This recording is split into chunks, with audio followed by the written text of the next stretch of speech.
Masyadong mapangahas itong si Perena. Yung kahit wala siyang kapangyarihan ay hindi niya matanggap na siya ay tatawaging mahina. Talagang matigas ang kanyang loob. Kaya naman si Imaw ay napilitan.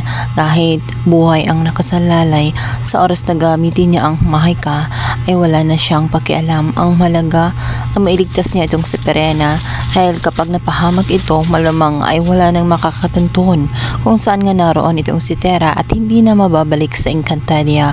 Siya pa naman ang inaasahan ng lahat. Sa kabilang banda, kung papaano makipagtalastasan itong si Flamara ay ganun din na ganun itong si Perena. Kaya naman hindi na nagulat si Metena sa inasal nga ni Flamara sa kanya.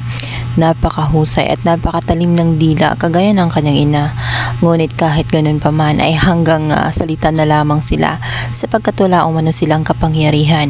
At talagang pinagsisigawan ni Metena na sa kaharian ng Encantadia ay wala nang mas makapangyarihan kundi siya lamang. Siya lamang ang malakas at ang lahat sa paningin niya ay mahina. Ngunit parating na ang tagapagligtas na si Terra, na kahit wala pang hawak na brilyante ay grabe ang lakas nito, na madadaig ang kapangyarihan nga nitong si Metena. Siya nga ang inatasan na tatapos dito, kaya naman matatapos din ang pagrenarenahan nitong si Metena. Samantala, dahil nga sa tulong ni Dea ay hindi nga tuluyan na pugutan ng ulo itong si Flamara dahil sa kanyang kapahangahasan, ngunit hindi siya nakaligtas sa parusa na ipinataw nga nitong si Metena dahil nga sa ilang beses nga siyang nilatigo, ilang beses na pinalo ang kanyang likod ng bakal.